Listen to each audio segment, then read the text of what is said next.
Bueno, vamos al preámbulo de nuestra mesa de hoy. El Instituto Nacional Electoral ya afina detalles para el segundo debate entre los candidatos y la candidata a la presidencia de la República. Es el próximo domingo en Tijuana, Baja California. El segundo debate entre los candidatos a la presidencia está prácticamente listo. En el primer bloque comenzará Margarita Zavala, seguida de Andrés Manuel López Obrador, Ricardo Anaya, José Antonio Meade y Jaime Rodríguez Calderón. Este encuentro se realizará en la Universidad Autónoma de Baja California, Campus Tijuana, a las 21:30, hora del centro. El tema es México en el mundo y los subtemas se dividieron en 3 bloques: comercio exterior e inversión, seguridad fronteriza y combate al crimen transnacional, así como los derechos de los migrantes. A diferencia del primer debate, en el segundo solo habrá 2 moderadores, los periodistas Yuridia Sierra y León Krause. El atractivo de este intercambio de ideas es que participarán de manera presencial, en vivo, 42 ciudadanos, 21 serán mujeres y 21 hombres. Fueron seleccionados de entre 600 personas, tienen entre 18 y 65 años. Ellos serán los encargados de hacer las preguntas a los aspirantes a la presidencia. Que las preguntas sean preguntas de interés general, ¿sí? Apegadas a los temas o al tema general del debate y a través del trabajo con los moderadores buscaremos que esas preguntas no se repitan, no sean redundantes entre sí, pero que sean preguntas que ellos de forma... que ellos construyan pensando en los problemas que vive el país. Ante un evento de esta magnitud en Tijuana, ya se toman las medidas necesarias para garantizar la seguridad de los asistentes. Hay medidas de seguridad, está involucrado por supuesto el Estado Mayor Presidencial, porque pues es un evento de máxima seguridad nacional, se convierten en instalaciones estratégicas. De las personas que van a debatir saldrá el próximo titular del Ejecutivo mexicano y nos lo tenemos que tomar con toda la responsabilidad y seriedad que eso implica, por supuesto. Se espera que este segundo debate, que durará 120 minutos, sea más exitoso que el primero, que alcanzó una audiencia de más de 11 millones de mexicanos. 11 Noticias, Lisandro González. Bueno, para entrarle al tema, esta mañana nos acompaña Paco Abundis, director de Parametría. Muchas gracias, Paco. ¿Cómo estás? Al Como contrario. siempre, muchas gracias. Gracias. Y Ken Birg Puente Martínez, coordinador del Centro de Estudios Políticos de la Facultad de Ciencias Políticas y Sociales de la mismísima UNAM. Muchísimas gracias, Ken. ¿Cómo estás? Bien, gracias. A ver, no varió después del debate ningún tipo de encuesta, siendo que en apariencia, si le preguntas a López Obrador y a su gente, él ganó, pero en apariencia externa no necesariamente ganó. ¿Pasó algo después de ese debate? O dicho de otra manera, el domingo puede no pasar otra vez nada. En la mayor parte de las series creo que Anaya subió. Lo que es difícil de saber es si es atribuible al debate o no. Habría 2 hipótesis. Una es esta de que él pudo haber hecho un mejor papel o se hizo más visible. En realidad yo creo que el ganador de ese debate fue Jaime Rodríguez. Sí, sí lo decía, simplemente sí. No, porque no tenía la visibilidad que le dio el debate, pero en términos relativos no cambió mucho su preferencia electoral o la gente que está dispuesto a votar por él. Entonces las 2 hipótesis serían, ¿fue el debate o fue qué es lo que provocó que mejorara en términos relativos Ricardo Anaya, o que simplemente paró la mala prensa que tuvo en febrero y marzo? En abril ya no, si vemos la mayor parte de las notas de periódico, paró por lo menos este cuestionamiento.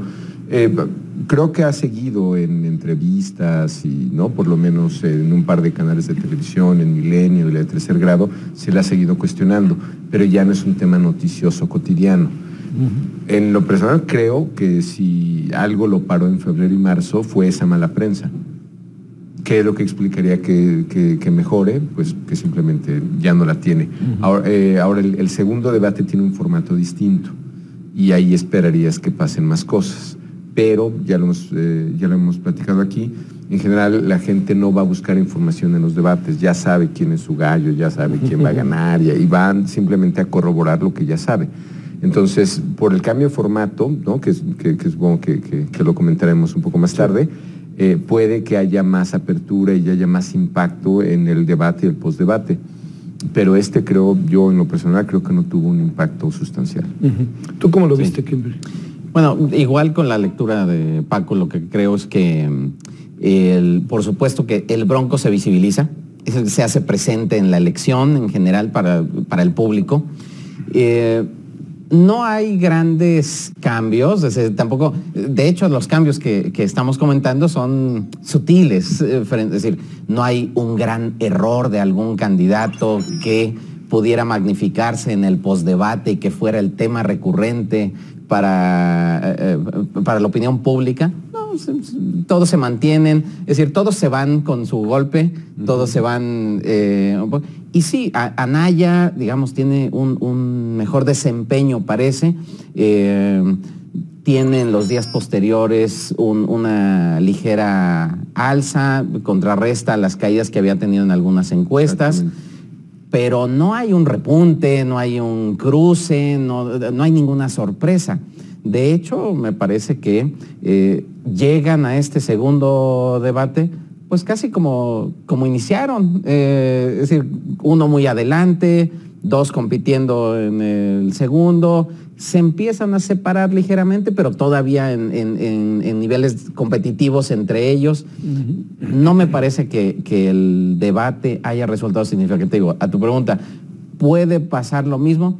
Es probable, pero la expectativa es sobre estos errores, esta capacidad de reacción, esta sorpresa, y que esa información nos permita después tener elementos para juzgar el temperamento, la experiencia, la capacidad de reaccionar de cada uno de los candidatos.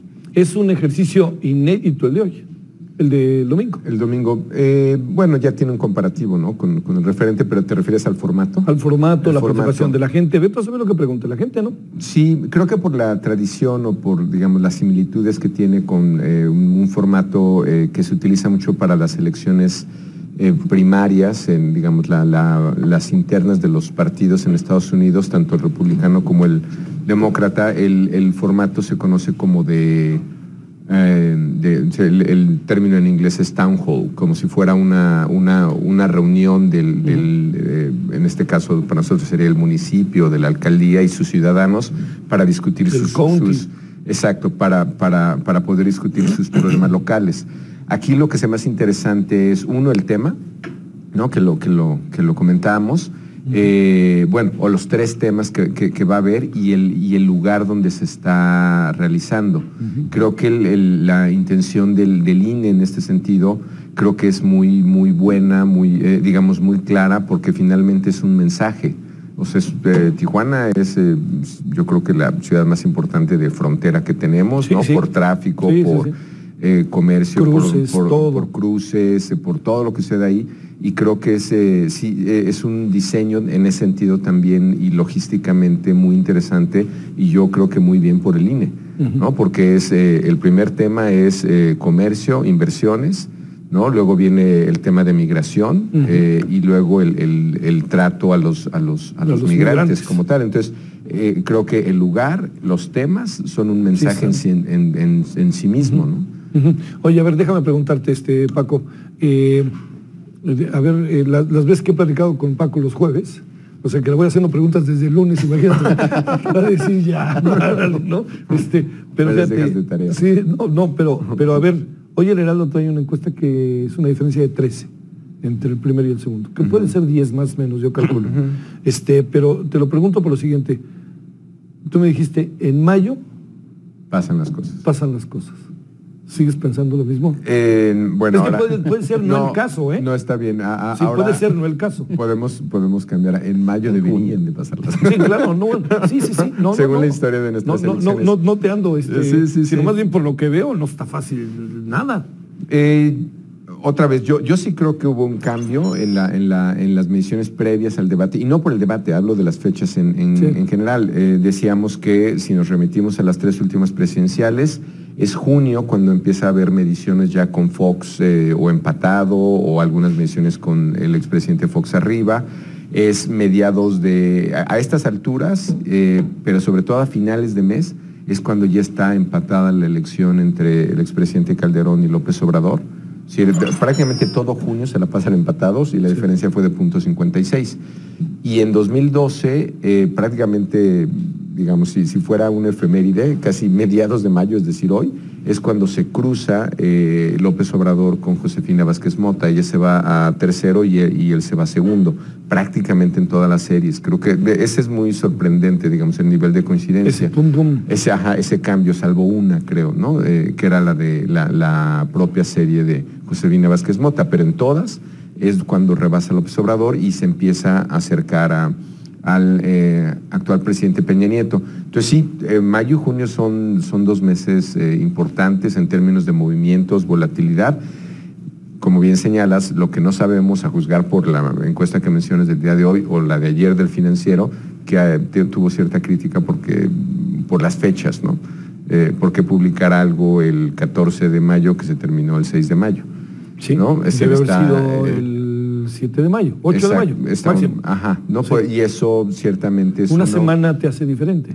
Eso en los códigos de ética de WAPOR y APOR, que son las dos asociaciones, ESOMAR también, en el mundo, que te dan algunos principios que debes de procurar, es precisamente el tema de las fechas. Sí. Que publiques, digamos, no está tan lejana, pero sí ya pasaron, en 10 días en una campaña pasan muchas cosas, ¿no?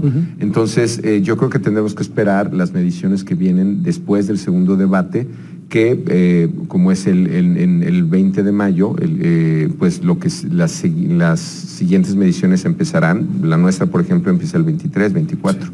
Y tendrán los resultados hasta el fin de semana. Exactamente, yo creo que por ahí del 30, 31. ¿La del Heraldo de hoy te parece o no?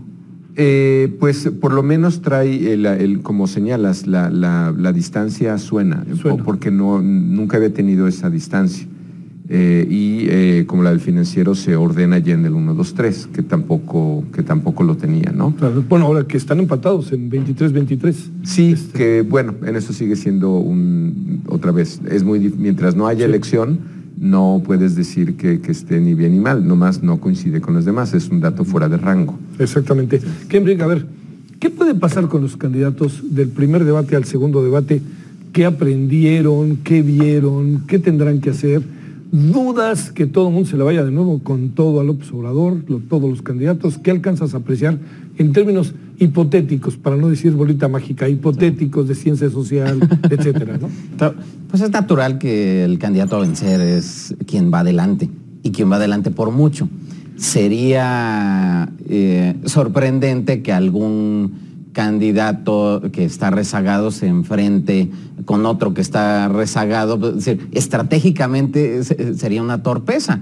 ¿La pueden cometer? Pues sí, se cometen errores estratégicos en las campañas y pueden hacer eso. ¿Qué es lo que nosotros asumiríamos que va a suceder? Pues que todos van a ir contra López Obrador, lo van a tratar de orillar a posicionarse frente a temas concretos. Otra vez, aunque sea tema de migración, lo van a relacionar con el tema de la amnistía, porque lo van a llevar por tráfico de personas, etcétera, fronteras, etcétera. Pero también frente al tema Tratado de Libre Comercio, Trump, inversiones públicas, todo este tipo de temas en los que López Obrador ha tratado de dar márgenes de interpretación sobre su propia posibilidad con la finalidad de que pues ni los que ideológicamente se sienten más de izquierda se sientan traicionados, pero también acercarse un poco más al centro para consolidar sus preferencias que le hagan ganar. Yo creo que, digamos, él va a mantenerse así. Un error que podría cometer sería de él involucrarse o enfrascarse en una discusión con los propios. Él lo que va a hacer, si fuera estilo boxístico, sí, pues es correr, ¿no? Sí. Es decir, él va a tener que correr todos los rounds y los otros van a tener que perseguirlo. Esa va a ser la lógica del próximo debate, me parece. Porque, como decía Paco, si no lo hacen en este debate, es decir, si no lo obligan a arriesgarse, pues no, ¿en qué otro escenario lo van a...? No, el tercer debate ya es, a lo mejor tiene los escenarios definidos. El tercero puede ser testimonial, dependiendo de cómo cambien en estas semanas. Si se acercan un poco más, el tercer debate puede ser muy interesante, puede ser definitivo. Si se cierra la elección. Si se cierra la elección. Pero para que se cierre la elección, me parece que es un buen punto de inflexión es este segundo debate. Es decir, es el que va a acercar, se pueden empezar a descartar los que de plano ya no van a seguir en la carrera. ¿Estás pensando en mí? Pues o en Anaya. Exacto. Digo, sí. O sea, el que se caiga, se tiene que caer en estas próximas semana o 2 semanas más, creo yo, porque hacia el tercer debate, ahí ya se cerrará en 2, quienes sean, se cerrará en 2. Con todo esto que ha pasado estos días, con el tema de la reforma educativa, siendo que no es tema, ¿puede acabar siendo tema? Pues siempre hay forma de darle. Me parece que no creo que vayan a regresar al tema de la reforma educativa en el debate. Es decir, puede seguir siendo tema en la discusión, en las mesas, etcétera. Pero no creo que haya lugar. Sí me parece que desentonaría en torno a ello. Yo creo que el tema que le ha pegado a López Obrador es el de la amnistía, en donde no ha sido muy claro cuál es la estrategia de la propuesta de amnistía. Y si el tema es migración, se pueden ir también por el tema de la trata de personas, tráfico de personas, etcétera. Y ahí entonces, y otra vez regresar al punto para tratar de obligarlo, insisto, a posicionarse. Ese tema le es incómodo a López Obrador, no necesariamente porque no lo tenga claro, sino porque no lo ha sabido comunicar claramente. Y entonces eso en la percepción de la gente, cuando los otros interpretan que va a liberar a delincuentes, pues al menos siembran la confusión y eso pues no le beneficia a Andrés Manuel. Oye, Paco, imaginas, claro que todo cabe, pero digamos, con base en lo que has visto así de debates y todo esto, lo que plantea Cambridge va a ser, supones, esa la estrategia, y digamos, al lunes vamos a ver pocas diferencias, y el postdebate será, uno fue atacado, huía, las preguntas, y vamos a acabar diciendo, el gran ganador del debate fueron las preguntas del público, cosas así. El formato. Va a ser difícil otra vez medir cambios, veremos, ¿no? Pero yo pensaría que algunos de estos temas, por ejemplo, el educativo, lo podrías meter en el tema de inversión, ¿no? O sea, ¿qué es lo que te garantiza inversión extranjera? Bueno, tener mano de obra capacitada. Puedes encontrar excusas para... Sí, claro. Ahora, en el segundo, en el de combate al crimen transnacional y de seguridad fronteriza, a mí me parece que ahí, por lo menos lo que tenemos en medición es que la crítica que ha habido sobre la propuesta de López Obrador, por lo menos en la opinión pública, no necesariamente es tan mal vista. La de esta. Así es Se decir, ve como confusa, ¿no? Eso sí, pero sí mal vista. Pero el hecho de que quieras cambiar la estrategia, de que quieras negociar y nuevamente, si lo vemos, que has visto. Si lo vemos en lugares donde no pasa nada, pues ¿por qué razón habrías de negociar? Pero si vivieras en Tamaulipas, si vivieras en Ciudad Juárez, si vivieras en estos lugares de alta criminalidad y violencia, donde pues prácticamente la delincuencia tiene tomadas algunas ciudades o plazas, como se conocen en términos digamos, de la jerga en seguridad, yo creo que pues no suenan tan mal y lo hemos medido. Es decir, para mucha gente hay que hacer algo, hay que dar algún giro a esto y de hecho hay quien cree que en lo local eso ya se hace. Es decir, una explicación de por qué, digo, esto es un tema de especialistas de seguridad, pero así me lo han explicado, de por qué se sale de control un Estado en un cambio de gobierno, tiene que ver por un cambio en el arreglo, o lo que es lo mismo. Sí, que eso es lo que suponemos que ha pasado en así estos es, casos. Eso sugiere que entonces hay arreglos. Lo que pasa es que son las autoridades locales con el grupo que esté en ese momento en ese Estado. Lo que está sugiriendo López Obrador es simplemente ampliar eso que para algunos ya es un hecho que está pasando. Depende cómo lo explique, claro, ¿no? Pero es que no ha sido realmente cierto eso para explicar. Así es, y está muy, muy genérico. Por ahí yo creo que puede haber cuestionamientos y creo que es muy útil el formato de las preguntas del público, pero al final tú le estás dando bastante libertad a los moderadores, ¿no? Entonces, en el caso de León Krause o Yura Sierra, pues ellos simplemente inicia el público, pero ya en las réplicas, contrarréplicas, ellos pueden afinar las preguntas o las pueden afilar, digamos. Sí. Entonces, vamos a ver. Entonces digamos, veremos, ¿no? Tú sabes más de eso. ¿Qué tan filosas pueden ser o cuánto puedes tú? Pero al final, el público las inicia, pero acá se elaboran. Sí. Y en las réplicas y contrarréplicas yo creo que sí hay oportunidad por parte de los candidatos a decir cosas mucho más contundentes o por lo menos de mucho más confrontación. En eso yo creo que todo el mundo está bastante contento con el cambio de formato. Y de hecho me sorprende porque he escuchado a muchos extranjeros, en particular estadounidenses, opinar de una manera extraordinaria del primer debate. Decir, tanto en la libertad del formato como en esto de cortar tiempos. Que ahí, digo, esto de dejar hablando al candidato, no sé si sea la mejor idea, pero yo sí creo que sí. Pero cuando vieron eso, yo escuché una cantidad de comentarios de vaya, ¿no? Ojalá hicieran eso con los republicanos y los demócratas, que no tienen límite. Sí, que ¿no? Digamos, el debate, por ejemplo, en la Ciudad de México, los cortas y los cortas. O sea, no es tan fácil, porque te da un poquito de, pues está expresando una idea, pero pero les avisas, ¿no? Que ese es el otro tema. Sí. O sea, saben que ya no están al aire. Sí. Eso fue lo que ¿no? Me sorprendió un poco en el presidencial, que nunca se enteraron que ya... Oye, lo sabía. Sí. Lo sabía, perdón, digo. No, pero entiendo lo que dices, entiendo bien. A ver, déjame plantearte algo que me parece relevante ahora que estuvimos conversando con mucha gente fuera del país. No había quien no nos dijera, es una elección que no se define por ningún tipo de razonamiento. Es una elección que se define por la emoción. O sea, hablo de lo que, a ver, ¿quién puede votar a favor o en contra en Brasil de un proyecto u otro? La emoción, ¿no? Ahora sí que como diría Faitelson, estamos hartos, ¿no? A ver, ¿de esto qué piensas? No cambia. Así son las elecciones. Es decir, uno quisiera pensar muchas veces que tenemos electores sofisticados que durante el proceso electoral revisan las plataformas de los candidatos, de los partidos, analizan los posicionamientos, evalúan la gestión de gobierno, etc. No suele suceder así, no solemos ser así. Preguntémosle a nuestros televidentes quiénes tienen certeza de cuáles son sus candidatos en su distrito. No. ¿Quiénes son los candidatos a diputado federal o diputada federal de su distrito o a senador de su entidad? ¿Qué proponen? ¿Quiénes están aliados? ¿Cuáles son las coaliciones? No es muy claro, pero es probable que aunque no sepan quiénes son los candidatos, ya tengan una preferencia y ya saben por quién van a votar. Por la marca, por el partido, por la continuidad, por la cercanía con sus preferencias, ¿no?